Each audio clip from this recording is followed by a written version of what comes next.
Diễn biến xung quanh vụ vỡ đập Kakhovka ở Kherson tiếp tục phủ khắp các phương tiện truyền thông. Mới đây, Tổng thống Nga Vladimir Putin lần đầu tiên bình luận về vụ việc, coi đây là hành động man dợ và nêu đích danh kẻ đứng sau. Ở phía ngược lại, Tổng thống Zelensky sốc trước phản ứng ghẻ lạnh của Liên Hợp Quốc, bác bỏ Ukraine phá hủy đập Kakhovka, kêu gọi Nga bồi thường hàng tỷ đô la. CNN đưa tin, binh lính Nga được thấy bị cuốn vào dòng nước lũ và cố chạy thoát sau sự cố vỡ đập Kakhovka thực hư ra sao. Trong khi đó, một quan chức Ukraine nói vụ vỡ đập Kakhovka đang đưa cuộc xung đột bước sang trường mới. Các tin tức quốc tế khác, Cố vấn Nhà Trắng nói Mỹ-Trung đang ở giai đoạn đầu trong việc nối lại ngoại giao. Ấn Độ cử máy bay đón hành khách bị mắc kẹt ở vùng viễn đông của Nga. Trong số này, có ít nhất hơn 50 công dân Mỹ. Anh sẽ tổ chức hội nghị thượng đỉnh đầu tiên về an toàn trí tuệ nhân tạo. Siêu sao Lionel Messi xác nhận chơi tại giải bóng đá nhà nghề Mỹ trong màu áo của Inter Miami do David Beckham sở hữu. Bờ đông nước Mỹ chìm trong khói cháy rừng từ Canada. Bảo tàng Thụy Sĩ trưng bày bộ sưu tập ảnh cũ về tình yêu của những chàng trai. Nội dung chi tiết sẽ có trong chương trình Thế giới hôm nay ngay sau đây.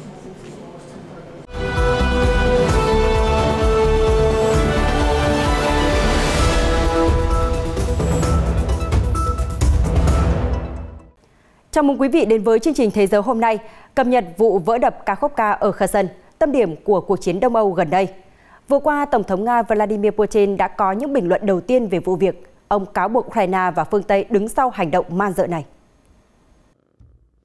Trong cuộc điện đàm với người đồng cấp Thổ Nhĩ Kỳ Recep Tayyip Erdogan hôm 7 tháng 6, Tổng thống Putin nêu rõ vụ phá hủy đập Kakhovka sẽ dẫn đến một thảm họa lớn về nhân đạo và sinh thái ở hạ lưu.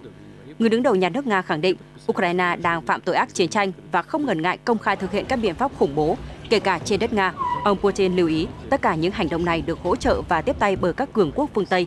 Trước đó một ngày, đại diện thường trực của Nga tại Liên Hợp Quốc, ông Vasily Nebenzia, trong cuộc họp của Hội đồng Bảo an đã cáo buộc chế độ Kiev thực hiện âm mưu khủng bố. Nhà ngoại giao nói, vụ tấn công đập Kakhovka là hành động phá hoại đã được Ukraine lên kế hoạch trước để điều chuyển lực lượng cho cuộc phản công và trả thù cư dân bán đảo Crimea vì họ lựa chọn ủng hộ Moscow. Trong khi đó, người phát ngôn Điện Kremlin Dmitry Peskov mô tả việc Ukraine phá hủy con đập là màn trả thù sau cuộc tấn công quy mô lớn thất bại vào đầu tuần. Cả hai quan chức Nga đồng thời phản bác lập luận lực lượng Nga đã cho nổ tung con đập mà Ukraine và các đồng minh phương Tây đưa ra. Tổng thống Ukraine Volodymyr Zelensky đã chỉ trích Liên Hợp Quốc và Hội Chữ thập đỏ quốc tế vì không hành động sau vụ vỡ đập Kakhovka ở tỉnh Kherson. Nhà lãnh đạo khẳng định Ukraine không đạt được bất kỳ lợi ích nào về mặt quân sự sau vụ việc mà Kiev và Moscow tố đối phương thực hiện. Trong cuộc phỏng vấn của hãng truyền thông Bild của Đức hôm 7 tháng 6, Tổng thống Zelensky nói mặc dù thảm họa đã diễn ra trong nhiều giờ, nhưng Liên Hợp Quốc và Hội Chữ thập đỏ đều không có mặt tại hiện trường để giúp đỡ những người bị ảnh hưởng. Người đứng đầu nhà nước Ukraine cho rằng vai trò của hai tổ chức này là đi đầu trong nỗ lực cứu mạng con người. Yêu cầu của chúng tôi không được hồi đáp, tôi bị sốc vì điều đó, ông Zelensky nhấn mạnh, đồng thời bác bỏ nhận định cho rằng việc phá hủy đập Kakhovka mang lại lợi thế cho quân đội Ukraine. Nhà lãnh đạo nói đập Kakhovka hiện do lực lượng Nga kiểm soát, do đó Ukraine không thể đưa ra bằng chứng cụ thể cho những cáo buộc chống lại Moscow. Cũng trong cuộc phỏng vấn, Tổng thống Zelensky tố lực lượng Nga đã nổ súng vào nhân viên cứu hộ Ukraine, những người đang nỗ lực tiếp cận các khu vực ngập lụt ở vùng Kherson do Nga kiểm soát. Một tình nguyện viên tham gia cứu hộ nói với CNN, tình hình cực kỳ nguy hiểm khi họ phải đối mặt với pháo kích của Nga trong suốt chiến dịch tại những nơi bị ảnh hưởng sau vụ vỡ đập Kakhovka. Hiện Moscow chưa bình luận về thông tin trên. Cũng theo CNN, một sĩ quan thuộc lực lượng vũ trang Ukraine cho biết họ đã chứng kiến các binh sĩ Nga bị cuốn vào dòng nước lũ và chạy trốn khỏi bờ đông sông Dnipro sau sự cố vỡ đập Kakhovka. Theo viên sĩ quan này, nhiều quân nhân Nga đã thiệt mạng hoặc bị thương trong thảm họa vỡ đập vừa qua. Đại úy Andrei Pislisly cho biết, khi con đập bị vỡ vào sáng ngày 6 tháng 6, không ai ở phía Nga có thể chạy thoát. Tất cả các trung đoàn của quân Nga ở phía bên kia đều bị ngập lụt. Ông Pislisny cho biết, ông tin rằng người Nga đã cố tình tấn công con đập để phá vỡ kế hoạch tấn công sắp tới của lực lượng Ukraine. Ông khẳng định, khoảng 3 giờ sáng ngày 6 tháng 6, Nga đã cho nổ nhà máy thủy điện Kakhovka để mực nước dâng lên, làm ngập các lối tiếp cận của Ukraine và tả ngạn sông Dnipro, cũng như các khu định cư ở đó, khiến lực lượng Ukraine không thể tiến quân. Ông Pislisny cho biết quân đội Nga ở bờ đông cũng phải chịu những tác động nghiêm trọng trong vụ vỡ đập. Đơn vị của ông có thể theo dõi các sự kiện diễn ra thông qua việc sử dụng máy bay không người lái tại hiện trường.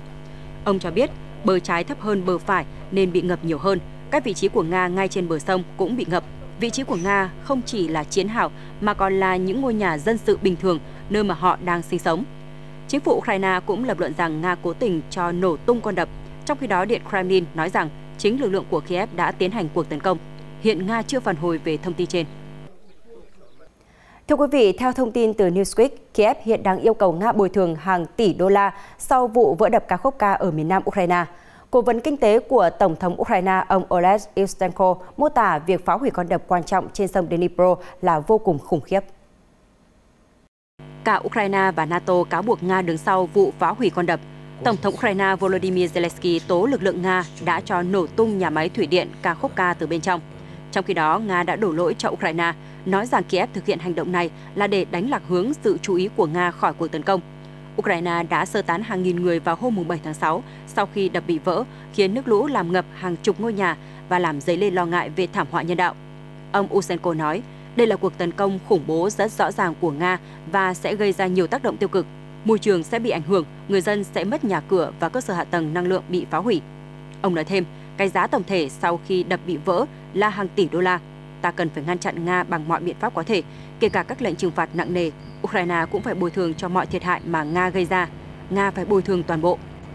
Tổng thống Zelensky trước đó đã mô tả vụ việc này là một quả bom hủy diệt hàng loạt liên quan đến môi trường, khiến hàng trăm nghìn người không có nước uống.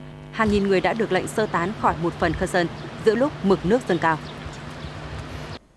Trong khi đó, thị trưởng thành phố Melitopol do Ukraine bổ nhiệm mới đây nhận định rằng cuộc xung đột hiện nay đang bước sang một giai đoạn mới sau vụ vỡ đập Kakhovka. Hôm 7 tháng 6, Công ty Năng lượng Nhà nước của Ukraine, Ukhrhydroenergo cho biết gần 2.000 ngôi nhà đã bị ngập lụt ở hữu ngạn của Kherson, gần 1.500 người đã được sơ tán cho đến nay. Trong cuộc phỏng vấn với Newsweek, ông Fedorov nói, đây sẽ là giai đoạn mới của cuộc chiến. Tổng thống Nga Vladimir Putin đã khiến tình hình thêm leo thang, nhưng Ukraine cần phải giành chiến thắng. Mỗi ngày chúng tôi đều đoán được rằng Nga sẽ thực hiện một điều gì đó mới mẻ trong cuộc xung đột này, nhưng việc này cũng không thể ngăn Ukraine giành chiến thắng. Cùng lúc đó, các quan chức Ukraine cũng nói rằng Tổng thống Nga Vladimir Putin đã hy sinh tính mạng và tương lai hạnh phúc của cư dân sống ở Crimea bằng cách phá hủy đập. Ông Fedorov đã gọi việc này là điên rồ. Việc vỡ đập Kakhovka cũng có thể gây ra tác động tàn phá đối với Crimea. Kênh đảo Bắc Crimea thời Liên Xô theo truyền thống cung cấp 85% lượng nước cho Crimea và chủ yếu lấy nước từ hồ chứa Kakhovka. Hầu hết nước từ kênh Bắc Crimea được sử dụng cho nông nghiệp hoặc công nghiệp, nhưng khoảng 1/5 được sử dụng làm nước uống, đáp ứng hầu hết nhu cầu của bán đảo. Ông Fedorov nói rằng có khả năng bán đảo Crimea sẽ gặp phải vấn đề về cấp nước trong nhiều năm khi đập bị vỡ. Cũng liên quan đến vụ vỡ đập Kakhovka, Văn phòng Tổng thống Erdogan đưa tin, lãnh đạo hai nước Thổ Nhĩ Kỳ và Ukraine đã hội đàm qua điện thoại hôm thứ Tư, ngày 7 tháng 6. Cuộc điện đàm, ông Erdogan đã đề xuất thành lập một ủy ban quốc tế để điều tra việc phá hủy con đập lớn ở miền nam Ukraine này. Moscow và Kiev đã đổ lỗi cho nhau về việc phá hủy đập thủy điện Kakhovka. Con đập này bị vỡ vào đầu hôm thứ Ba sau một vụ nổ. Sau cuộc gọi giữa hai lãnh đạo, Văn phòng Tổng thống Thổ Nhĩ Kỳ cho biết, Tổng thống Erdogan nói rằng một ủy ban có thể được thành lập để điều tra chi tiết về vụ nổ ở đập Kakhovka. Ủy ban này sẽ bao gồm các chuyên gia từ các bên tham chiến, Liên Hợp Quốc và cộng đồng quốc tế, bao gồm cả Thổ Nhĩ Kỳ. Đập Kakhovka nằm trên sông Dnipro và là nguồn cung cấp nước làm mát cho nhà máy điện hạt nhân Zaporizhzhia do Nga chiếm đóng. Đây là nhà máy điện hạt nhân lớn nhất châu Âu. Con đập bị phá hủy đã gây ra những dòng nước lũ đổ vào Dnipro. Hậu quả là hàng nghìn dân thường phải chạy trốn khỏi các khu vực bị ngập lụt. Sự cố này đã làm dấy lên lo ngại về một thảm họa sinh thái. Thành viên NATO, Thổ Nhĩ Kỳ là quốc gia có mối quan hệ tốt với cả Moscow và Kiev. Các thông tin quốc tế đáng chú ý khác, theo thông tin từ Bloomberg, điều phối viên Ấn Độ Dương-Thái Bình Dương của Nhà Trắng, ông Kurt Campbell, mới đây cho biết Mỹ và Trung Quốc chỉ mới bắt đầu nối lại việc trao đổi ngoại giao sau hàng loạt căng thẳng dẫn đến việc gián đoạn liên lạc giữa hai bên. Tại một sự kiện do Trung tâm Nghiên cứu Chiến lược và Quốc tế tổ chức, ông Campbell nói, quá trình tái hợp tác về mặt đối thoại và ngoại giao chỉ mới ở giai đoạn đầu. Ông nói thêm, Mỹ tin rằng cạnh tranh sẽ vẫn là bộ khung chi phối của mối quan hệ hai bên. Được biết, Ngoại trưởng Mỹ Antony Blinken đã lên lại kế hoạch đi tới Bắc Kinh trong vài tuần tới và thậm chí có thể gặp Chủ tịch Trung Quốc Tập Cận Bình. Trước đó, ông Blinken đã hoãn chuyến đi sau sự cố khinh khí cầu do thám của Trung Quốc đi qua không phận Mỹ vào tháng 2 năm nay. Ông Campbell cho biết, Mỹ hướng đến chính sách ngoại giao mang tính xây dựng với Bắc Kinh và hy vọng có sự phối hợp trong các vấn đề toàn cầu như biến đổi khí hậu. Ông nói, sự cạnh tranh sẽ vẫn là trọng điểm, nhưng đồng thời chúng tôi muốn sự cạnh tranh này vẫn nằm trong giới hạn, đòi hỏi các bên cần có trách nhiệm và ngăn chặn việc rơi vào tình trạng đối đầu. Cũng trong ngày 7 tháng 6, Bộ trưởng Bộ Hàng không Dân dụng Ấn Độ Jyotiraditya Scindia cho biết hãng hàng không Air India của nước này đã cử một máy bay để đón những hành khách bị mắc kẹt ở vùng Viễn Đông của Nga sau khi chiếc Boeing chở họ gặp sự cố động cơ. Máy bay chở 216 hành khách và 16 thành viên phi hành đoàn từ New Delhi, Ấn Độ đến San Francisco, Mỹ hôm 6 tháng 6 đã phải hạ cánh khẩn cấp xuống sân bay tại thành phố cảng Magadan của Nga. Theo Phó Phát ngôn viên Bộ Ngoại giao Mỹ Vedant Patel, có ít hơn 50 công dân Mỹ trên chuyến bay. Reuters dẫn nguồn tin thân cận cho biết các kỹ sư của Air India tới Magadan trên máy bay giải cứu cùng với phụ tùng thay thế. Tuy nhiên, việc sửa chữa chiếc Boeing 777 trị giá 200 triệu đô la do Mỹ chế tạo gặp sự cố diễn ra như thế nào đang bị đặt dấu chấm hỏi lớn khi Mỹ và Liên minh châu Âu đều cấm việc vận chuyển các thiết bị hàng không sang Nga. Chính phủ Anh mới đây cho biết nước này sẽ tổ chức hội nghị thượng đỉnh toàn cầu về an toàn trí tuệ nhân tạo vào cuối năm nay, đồng thời cho biết Thủ tướng Anh Rishi Sunak và Tổng thống Mỹ Joe Biden sẽ thảo luận về lĩnh vực công nghệ này tại cuộc họp hôm 8 tháng 6. Chính phủ Anh cho biết rằng hội nghị thượng đỉnh sẽ xem xét đến các rủi ro của AI, hiện vẫn chưa có ngày cụ thể diễn ra sự kiện. Ông Biden và ông Sunak dự kiến sẽ gặp nhau lần thứ tư sau nhiều tháng và sẽ phối hợp các phương pháp tiếp cận của hai quốc gia đối với các lĩnh vực công nghệ quan trọng và mới nổi nhằm tăng cường an ninh kinh tế. Chính phủ Anh cho biết, công ty công nghệ Planter Technology của Mỹ hiện có 800 nhân viên ở Anh sẽ công bố kế hoạch biến Vương quốc Anh thành trụ sở phát triển AI tại châu Âu. Ông Sunak đã lên kế hoạch để thảo luận trên phạm vi rộng với ông Biden về mối quan hệ Anh-Mỹ cũng như cách hai nước có thể hợp tác cùng nhau để củng cố nền kinh tế. Một số chính phủ hiện nay đang xem xét cách giảm thiểu rủi ro từ công nghệ AI mới nổi, vốn đang được đầu tư mạnh mẽ và phổ biến đối với người tiêu dùng trong những tháng gần đây sau khi OpenAI phát hành ChatGPT. Ở Trung Đông, báo The National đưa tin hôm 7 tháng 6, các tiểu vương quốc Ả Rập Thống Nhất đã công bố sáng kiến giảm 30% lãng phí thực phẩm vào năm 2027. Kế hoạch này nhằm quản lý thặng dư lương thực, hướng đến phát triển bền vững toàn cầu. Ngân hàng Thực phẩm UAE đã công bố chiến lược 2023-2027 để quản lý thặng dư lương thực ở các tiểu vương quốc Ả Rập Thống Nhất và nước ngoài. Ngân hàng này được điều hành bởi Sheikha Hind bin Maktoum, phu nhân của Sheikh Mohammed bin Zayed. Ông là phó tổng thống và cũng là người đứng đầu thành phố Dubai. Chiến lược mới nhằm nâng cao tính bền vững thông qua việc lập kế hoạch dài hạn. Kế hoạch này sẽ hỗ trợ nông dân địa phương và làm việc với các cơ sở kinh doanh thực phẩm, công ty và khách sạn để quyên góp thực phẩm dư thừa nhằm giảm lãng phí. Sáng kiến này cũng nhằm chấm dứt tình trạng bỏ thực phẩm dư thừa ở các bãi rác, hướng đến giảm 30% lãng phí trong 4 năm tới. Kế hoạch này sẽ triển khai các chương trình nâng cao nhận thức trong các trường học, cơ quan chính phủ và các công ty tư nhân nhằm đảm bảo họ tận dụng tốt thực phẩm dư thừa. Ông Daoud Al-Hajiri, Phó Chủ tịch của Ngân hàng Lương thực UAE cho biết, kế hoạch chiến lược này phản ánh tầm nhìn và sứ mệnh của Ngân hàng Lương thực, với tầm nhìn là trở thành một ngân hàng lương thực bền vững và hàng đầu thế giới. Tổ chức này có sứ mệnh lập kế hoạch tối ưu để quản lý thặng dư lương thực. Điều quan trọng là các kế hoạch phải phù hợp với các thông lệ tốt nhất về phát triển bền vững toàn cầu. Ông nói thêm, chiến lược này được lấy cảm hứng từ tầm nhìn của Sheikh Mohammed bin Zayed. Vị phó tổng thống này tin rằng quyên góp thực phẩm nhân đạo là biểu hiện của những giá trị cao nhất của con người và là hiện thân của tinh thần vị tha trong xã hội các tiểu vương quốc. Thưa quý vị, Reuters đưa tin ca phẫu thuật thoát vị thành bụng của Đức Giáo hoàng Francis kéo dài 1 giờ đồng hồ tại Bệnh viện Gemelli ở Rome trong ngày 7 tháng 6 đã diễn ra thành công. Theo đó, người đứng đầu Tòa Thánh Vatican sẽ không còn gặp khó khăn khi di chuyển và trong các hoạt động khác. Một thông tin đáng chú ý về thể thao. Thưa quý vị, siêu sao Lionel Messi hôm 7 tháng 6 xác nhận gia nhập Inter Miami do David Beckham sở hữu ở giải bóng đá nhà nghề Mỹ theo dạng chuyển nhượng tự do sau khi chia tay đương kim vô địch Les Angeles Paris Saint-Germain. Trong cuộc phỏng vấn với báo Sport, Messi nói, tôi đã quyết định đến Miami dù thỏa thuận vẫn chưa hoàn tất. Nếu không phải Barcelona, tôi muốn rời châu Âu, thoát khỏi ánh đèn sân khấu và tập trung hơn cho gia đình. Việc Messi đến Mỹ chơi bóng đánh dấu lần đầu tiên nam cầu thủ 35 tuổi thi đấu bên ngoài châu Âu kể từ khi anh gia nhập Học viện Barca năm 13 tuổi và trở thành cầu thủ ghi nhiều bàn thắng nhất trong lịch sử đội bóng Tây Ban Nha với 672 bàn sau hơn 2 thập kỷ. Messi có thể sẽ ra mắt Inter Miami sớm nhất vào ngày 21 tháng 7 trong trận gặp đội bóng Cruz Azul của Mexico tại League Cup. Trước đó có nhiều đồn đoán rằng anh sẽ gia nhập câu lạc bộ Ả Rập Xê Út Al Hilal với bản hợp đồng trị giá 400 triệu đô la. Quốc gia vùng vịnh gần đây đang tìm cách lôi kéo những tên tuổi lớn của làng bóng đá thế giới đến với giải đấu nước này.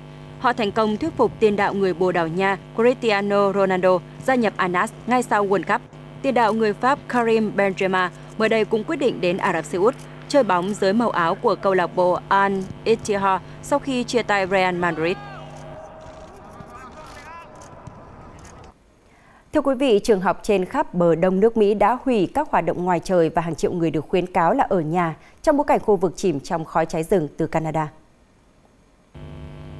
Cơ quan khí tượng Mỹ đã ban hành cảnh báo về chất lượng không khí ở gần như toàn bộ khu vực ven Đại Tây Dương.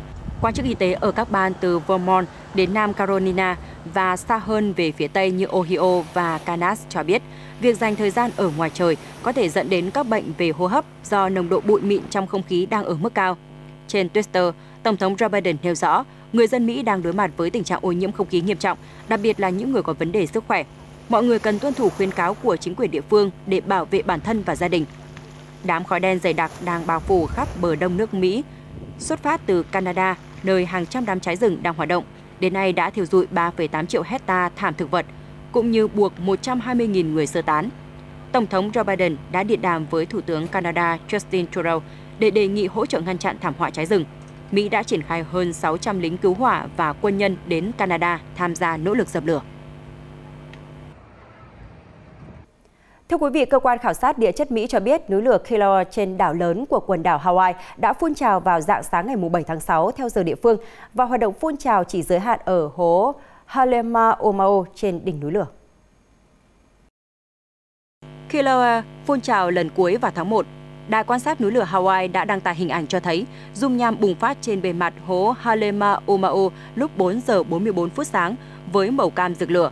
Khoảng 1 giờ sau, dung nham vẫn sủi bọt nhưng bề mặt của nó bắt đầu cứng lại. Cơ quan khảo sát địa chất Mỹ đã nâng mã cảnh báo hàng không từ cam lên đỏ sau khi đánh giá vụ phun trào và các nguy cơ liên quan. Nằm bên trong công viên quốc gia núi lửa Hawaii, cách xa khu dân cư, Kilauea là một trong những ngọn núi lửa hoạt động mạnh nhất thế giới. Vụ phun trào lớn của Kilauea kèm theo một loạt trận động đất vào năm 2019 đã phá hủy hàng trăm ngôi nhà và cơ sở kinh doanh. Tại bảo tàng Rat ở Geneva vào hôm thứ Tư ngày 7 tháng 6, ông Houdini và bạn đời là Neil Tyrrell đã tạo dáng trước bộ sưu tập ảnh những người đàn ông đang yêu nhau. Trong đó có một bức ảnh được chụp vào khoảng năm 1900. Trong bức ảnh thì hai người đàn ông cầm tấm biển ghi chưa kết hôn nhưng có tâm nguyện. Ông Nini cùng với bạn đời Tyrrell đã sưu tầm những bức ảnh về những cặp đôi đồng tính đang yêu trong hơn 2 thập kỷ qua. Ông cho biết, chúng tôi cứ nghĩ mãi về những gì có thể đã diễn ra trong đầu họ vào thời điểm đó. Năm 2020, cặp đôi người Mỹ này đã xuất bản cuốn Loving, bao gồm hàng trăm ảnh chụp thường và ảnh chân dung. Những bức ảnh này được chụp từ những năm 1850 đến 1950 đã thể hiện tình yêu giữa những chàng trai với nhau. Danh tính của đại đa số những người đàn ông trong bộ ảnh vẫn chưa được biết. Một phần bộ sưu tập đồ sộ này sẽ được trưng bày lần đầu tiên bắt đầu từ thứ Năm, ngày 8 tháng 6, tại bảo tàng Ras ở Geneva. Ông Nini và ông Tyrrell lần đầu tiên tìm kiếm những bức ảnh như thế này ở các khu chợ trời và kho lưu trữ của gia đình, sau đó là tìm trên mạng và tại các cuộc đấu giá. Ông Tyrrell nói, tôi nghĩ rằng họ muốn có một cái gì đó để ghi nhớ về bản thân. Ông nói về những đối tượng được chụp ảnh, trong đó có nhiều thanh niên trong quân đội. Ông nói thêm, rất nhiều bức ảnh là nguyên nhân, vì vậy chúng ta biết rằng chúng đã được giấu ở đâu đó, giữa các trang sách hoặc trong ngăn kéo. Những bức ảnh này đến từ các quốc gia như Hoa Kỳ và Đức, được chụp trong bối cảnh quan hệ đồng giới là bất hợp pháp. Ông Nini nói, những gì chúng tôi phát hiện ra được qua bộ sưu tập này là giống như ngày nay, những người đàn ông này, những cặp đôi này có bạn bè và gia đình ủng hộ. Nội dung vừa rồi đã khép lại chương trình Thế giới hôm nay của chúng tôi. Cảm ơn sự quan tâm theo dõi của quý vị. Xin kính chào và hẹn gặp lại.